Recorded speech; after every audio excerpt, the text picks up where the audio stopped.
Purposely. Your life, God's purpose. Listen at onpurposely.com. Hello, everyone, and welcome to the Gospel Tech Podcast. My name is Nathan Sutherland, and this podcast is dedicated to helping families love God and use tech. Today, we are continuing our conversation on analog adventures, and we are looking at two new categories of analog adventures. Category number one is going to be how can we play well or play something, and the second is how can we make something or make something well using our creative skills God has given us.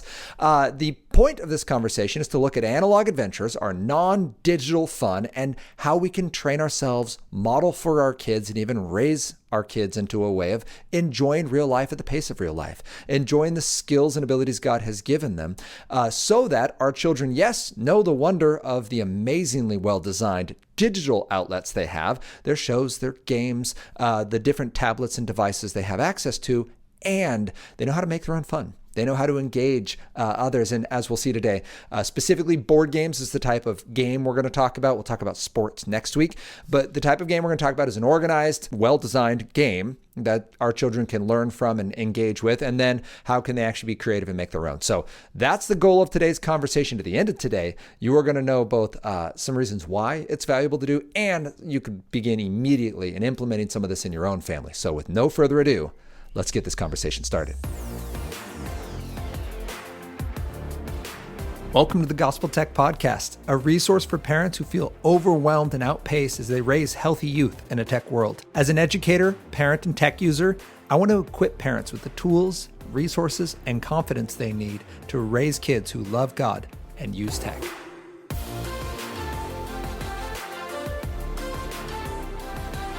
Thank you to everyone who's helped make this podcast possible. Thank you for listening, for sharing, for liking. Thank you for rating and reviewing. That little one-sentence review you give us lets other people know why you like it. And the 5-star rating allows people to find it when they go searching for resources, or it even just pops up. I've talked to people who are like, oh, I found your podcast because it popped up in my feed. They'd heard of me before, but they didn't listen to it until it showed up and my face was there on the little podcast cover. That's why you're helping us do this. So thanks for doing that. Today's conversation is Analog Adventures Part 2. How can we make something it's going to go in reverse. We're going to play something and make something. And if you've listened to this podcast at all, you know that playing something is near and dear to my heart. I personally am a huge fan of board games. If you don't know my testimony at all, the quick little soundbite of it would be 12 years ago, I played my last video game after playing video games since I was 8. So 20 years in, the Lord convicted me that I was using my video games for hope, not for fun. I wasn't playing video games because I had hope. I was using them for hope.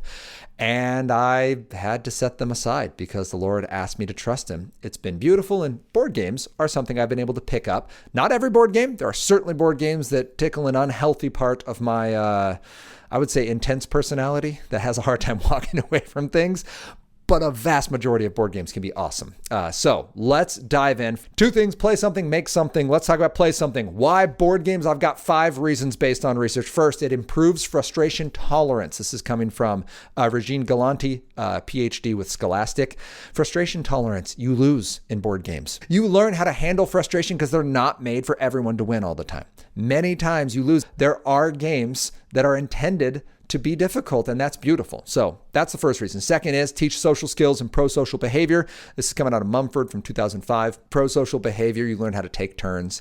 You learn how to follow rules. You learn how to lose well. You learn how to win well. You learn how to express your disagreements. These are important skills for our kids. And when I get to talking about specific games, this works down to 3 and 4-year-olds. How do you follow instructions? How do you wait your turn?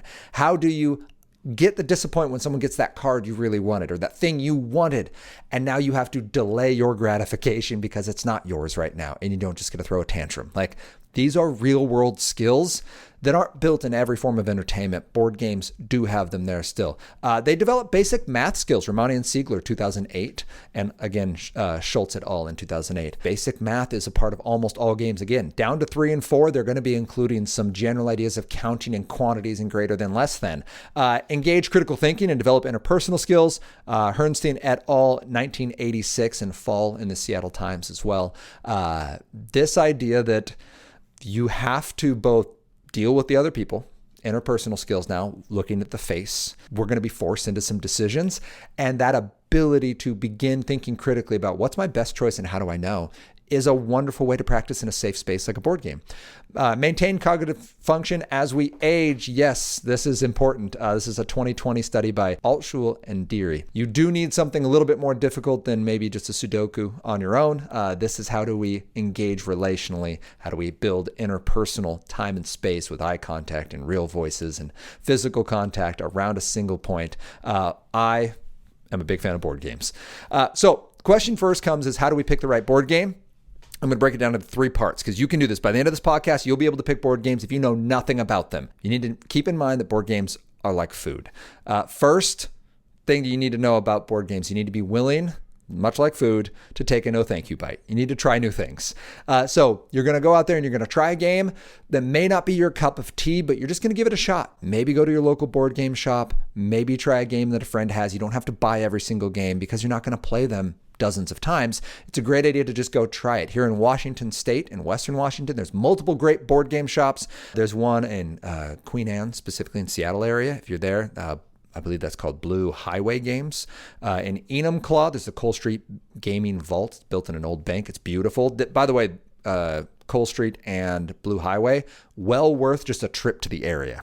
If you're ever in General Washington, visit those 2 board game shops. Try out their games. I think it's like $5 to rent a table at the Game Vault in Enumclaw, and you just hang out and play games. It's amazing. So give that a shot. Try something new. Second is variety is your friend. Your no thank you bite is play something even if you don't want to play it because someone else is into it. You can concede. The no thank you bite is the second piece. Try something new. Third is leave time for digestion. You're going to have to read the rules, and it can be frustrating to people who are used to just picking up a game and button mashing. If you want a little pre-digestion, the idea that you might cook a vegetable before you eat it, in the case of a board game, awesome tutorials. I'll give you some both in the show notes, but I'll list them later. Some phenomenal people have put in a ton of work to do this. I've done some tutorial stuff before, and these people are top tier. So I'm just going to send you to them. Finally, great games like great meals are best enjoyed with great people. That's part of the enjoyment and the fun because that is the end game here. We are trying to enjoy ourselves and have fun. So how to then, if that's what we're going to do, if we're going to remember, games are like meals. They're enjoyed with people. You're going to try new things. You're going to take a no thank you bite, and you're going to go with other people's ideas. I'm forgetting one. Oh, we're going to leave time for digestion. If we want help with digestion, tutorials are helpful. We remember that. Board games are like great meals. Let's just go out and enjoy the experience. Now I want to pick a game. How do I do it? Made an acronym called an ANTIC. The idea here is if you're going to pick the perfect game, you're going to need to know your audience. First, you need to know the age. If you're picking for 6 to 10-year-olds, that's different than if you're picking for 20 to 30-year-olds. How many players? 2 players, 4 players, 8 plus. How much time are you looking to invest here? 30 minutes or less? That's a very specific group of games versus an hour or more, or I'd say an hour to 2, and then kind of the 2 plus. You're going to find a lot in that 60 to 90 category when you go to games for older kids. And then when it gets to adult games, it's 3+ hours, and you will have to decide. And if it says 3 hours, it means 3 hours. You're not gonna rush this well. So just keep that in mind. And then finally, what interests do they have? There's 2 more. Interest is in do they have a specific topic they like? They like World War II. They like Pokemon. They like traveling. You'll want to do that. And then is it cooperative or competitive? That will be the final piece. So once we have our ANTIC down, we know the age, number, time, interest, and whether we want it to be cooperative or competitive. Then we're going to look at what games are even available. I would send you to boardgamegeek.com. You can simply Google it or check the show notes. And there's 4 categories. I'll put the links there for you to check out. It's family games, strategy, party, and best overall. You can click family game and it'll show you, here's the top 100 family games as rated by the thousands of users on Board Game Geek. Just know that board game players are pretty intense. And that means that their rating system is like a really, really, really good game. Like probably one of the best ranked on there is going to be like an 8.5. And then some of my favorite games are 6.5 to 7.5. And still good games are in the low 6s to the 5s that you might just like because it's fun for your family. So don't take this as it's ranked high, therefore I need to buy it. It's something for you to check out when you visit one of those board game shops. You can ask the people there or ask if you can play it, or just simply rent a table and play if your local game shop allows you to do that. If you don't know or you want some help with pre-digestion, I mentioned you have a game you want to play now. You know where you can go. I mentioned tutorials. 2 spots I would send you. The first is Watch It Played. This guy's been doing tutorials, I think, for 8 years and does an awesome job. It'll be about 8 to 10 minutes to learn how to play just about any game that's out there. If, however, you're like me and you just want to hear the rules once really fast, you go to The Rules Girl on YouTube as well.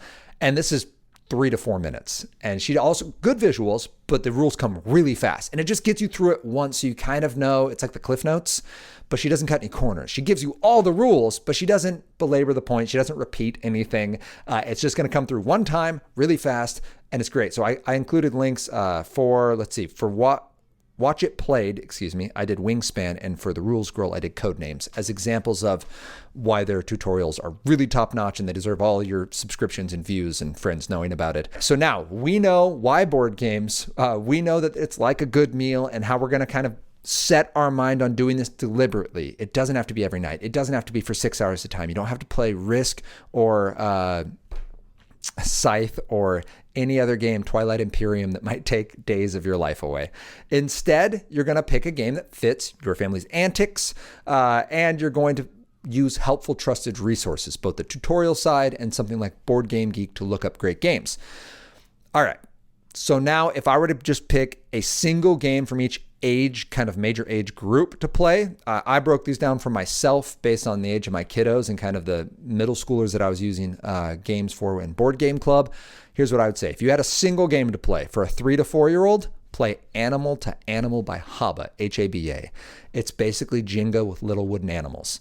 It teaches you, you roll a dice, the dice tells you what to do, so now you're following rules, and then it's the hand-eye coordination of setting an animal on another animal, and that there's right and wrong actions to take on your turn. Hadley and I have played that since she was 3. Sometimes we follow the rules, sometimes we don't. Sometimes we just roll the dice because it's fun to roll the dice, and then you just place an animal. Again, the point here is to have fun. It's not to be super persnickety about all the rules. This might be a chance for us as parents to relax a little. So that's 3 to 4. 5 to 6, Outfoxed has been a great game. It's kind of like Clue, but for little kids. And it's a fox who stole a pie, not as murdering the chicken. So it's thematically appropriate for young kids. Maybe you like your young kids to play Clue, but some people are concerned about the whole murder situation. So 5, 6, Outfoxed. How do we find it together? It's a cooperative game. You can lose. Basically, on certain dice rolls, the fox moves a certain distance. You'll have to see. That may not be the best explanation, but look it up on one of those tutorials and you'll see the visual. 7 and 8 year olds, Downforce. It's a Formula One racing game and it's super fun. It's very easy, but that doesn't mean it's simple.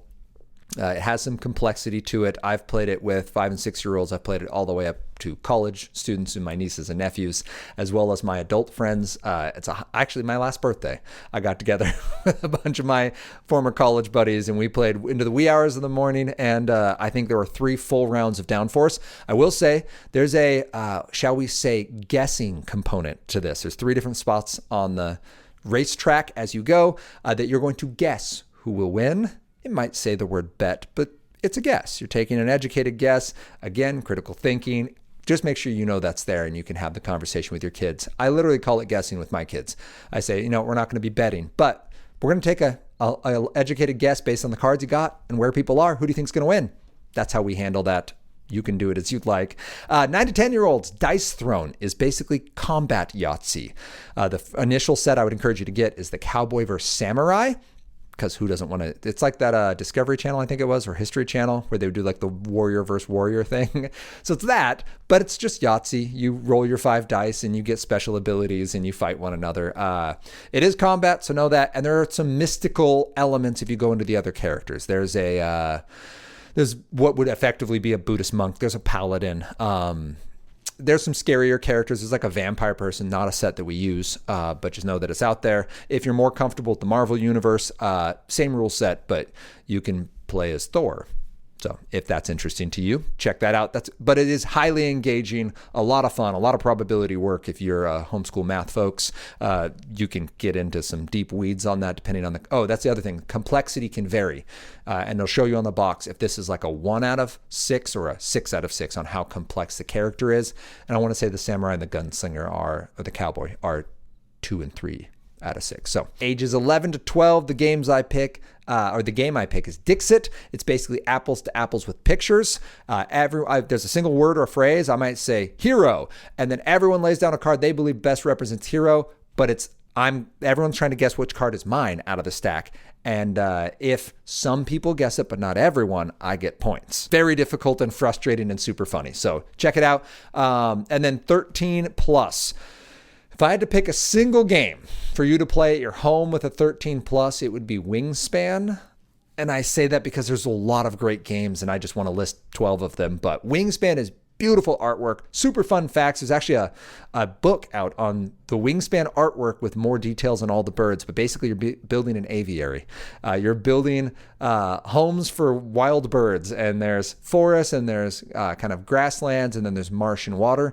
And you're trying to get birds to come and nest. And the more birds you get, the more eggs they have. And then there's certain parameters like varieties of birds you have. It's fun. It's complex. It certainly can be highly competitive, but at the end of the day, it's just beautiful. Sometimes my kids just pull the game out and look through the cards because the cards are gorgeous and they have fun facts on them. So I would say Wingspan is one that really draws us towards wonder and just generally being an impressive and well-made game. So those are some games I would say to play from 3 to 13 plus, and there's others.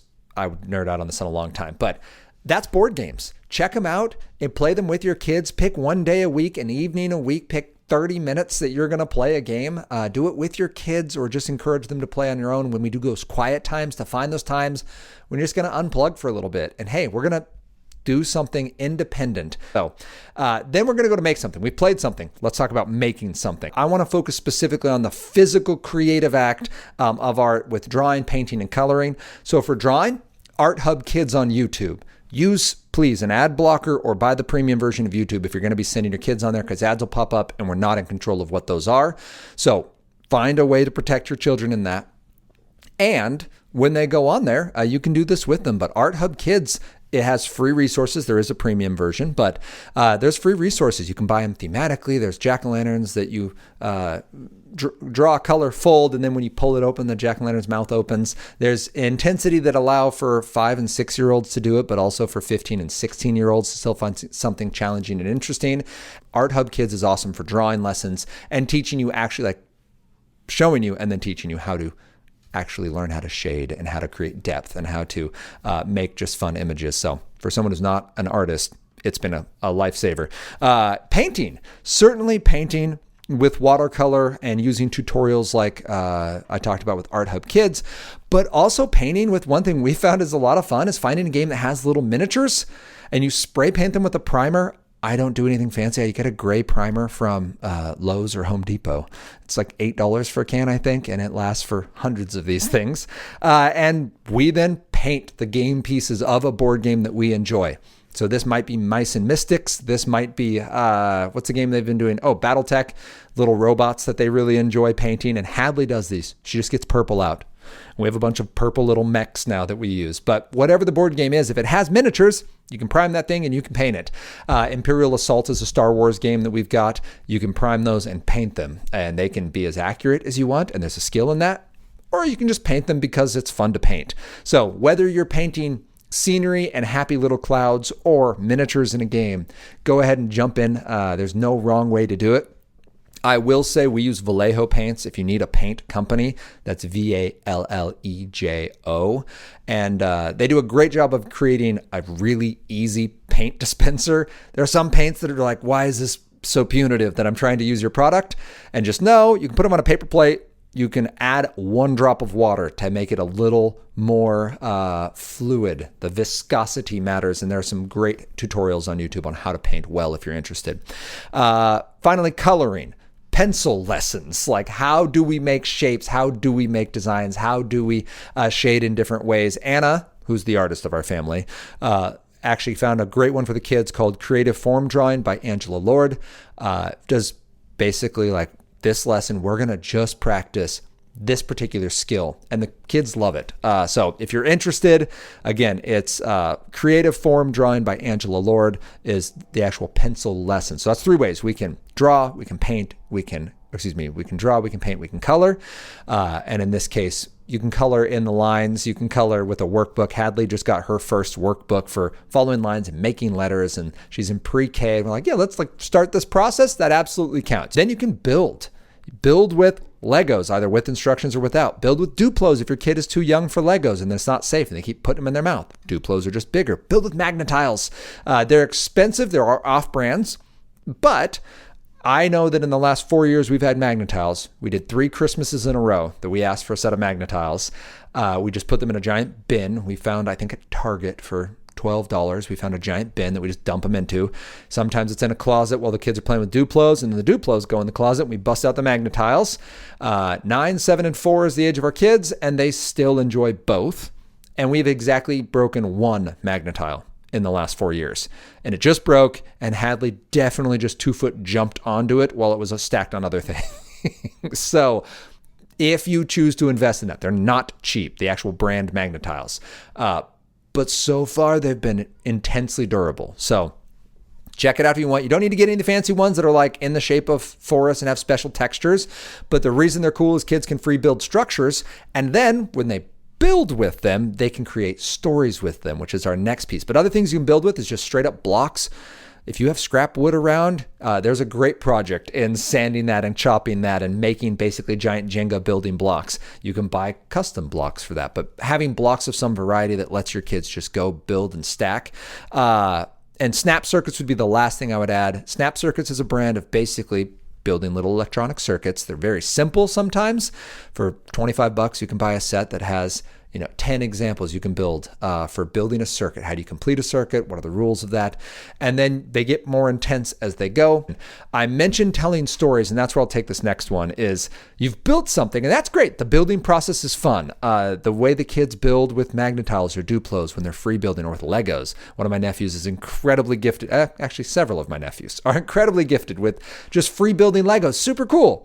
That's wonderful. And once you've built them, you now get to tell stories. Build a story. How can we make a narrative out of just the Lego pieces? Out of the Lego pieces, the little characters, now joined with our Magna-Tile town that we built. Now built with our Hot Wheels that we've got. This idea of cross-playing is powerful. Kids make meaning out of it, and it's absolutely something that's accessible to a wide range of kids and a great way for kids to play together. Sometimes it's hard for a 9-year-old to play with a 4-year-old. But this is something they can both do. And yes, kids rage because one kid's going to use Godzilla car to smash the other kid's building. Now we get to talk about treating others the way we want to be treated. It's a teachable moment. Don't shy away just because there will be conflict. Understand that that's an important part of building stories together. It can be frustrating when things don't go your way. So make stories, toy kitchen, stuffies. I mentioned little independent Lego pieces like the characters can be great. And there absolutely is a place for recording this on some kind of a device like your phone. You can use guided access. I included a link to what that is on an iPhone.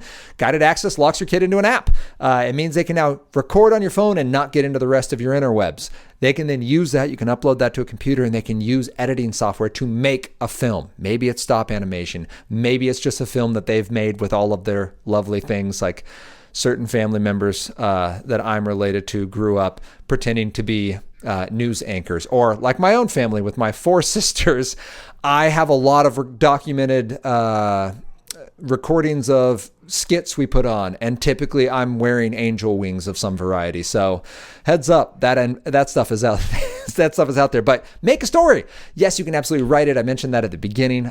To write a narrative and to create one together, Mad Lib style, where you fill in the blanks, or you create a single line or a single word. There's lots of silly ways to build stories that can be a lot of fun.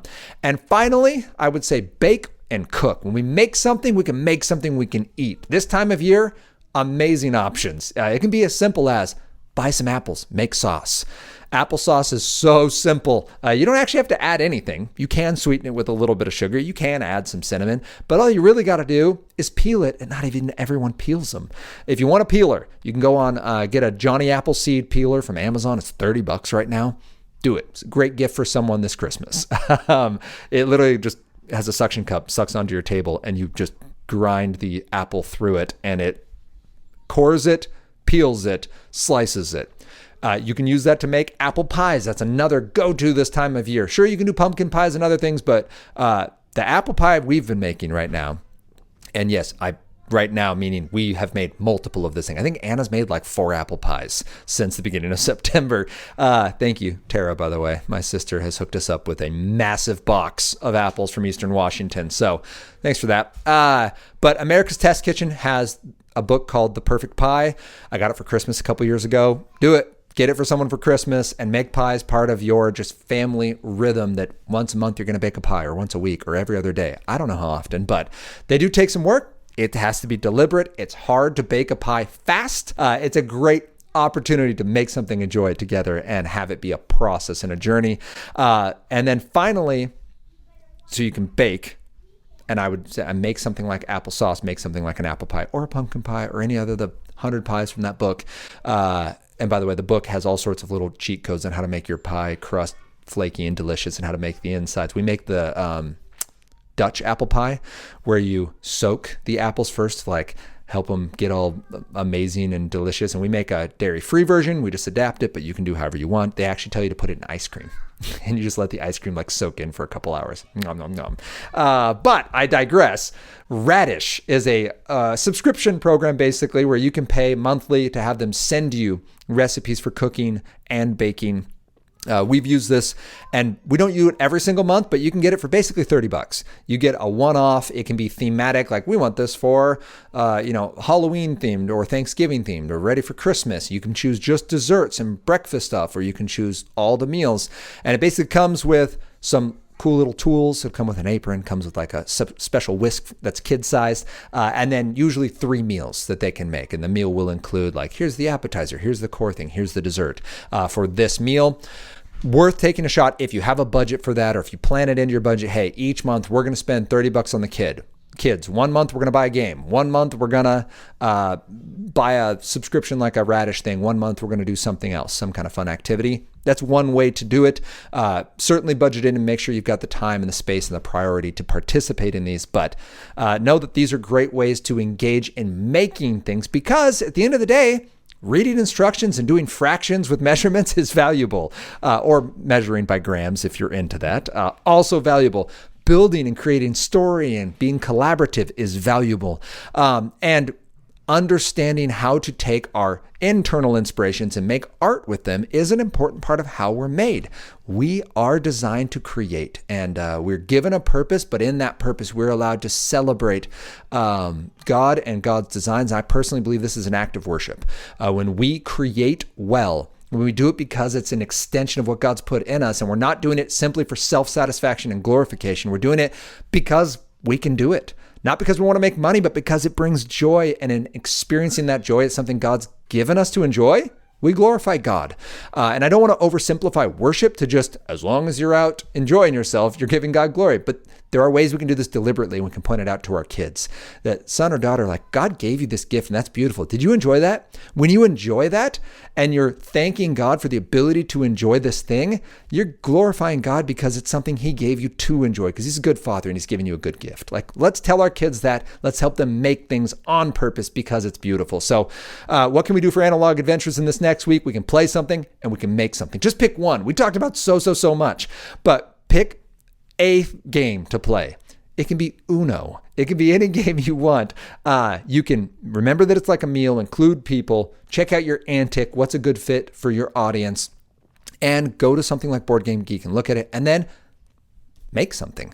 Make a story, make a piece of art, make something other people can engage in and be a part of, because it's going to be a blast. And remember that when you do all of this, it's because you're fearfully and wonderfully made. That God wired you for it, and you can try something new and realize that even stuff you're not good at can still be fun, because you're learning and growing, and God made you to do those things and to see Him in and through it. I hope this was encouraging and helpful. If it was, would you please consider sharing it with others so that they can learn and grow from this process as well? And would you join us next week as we continue this conversation about how we can love God and use tech?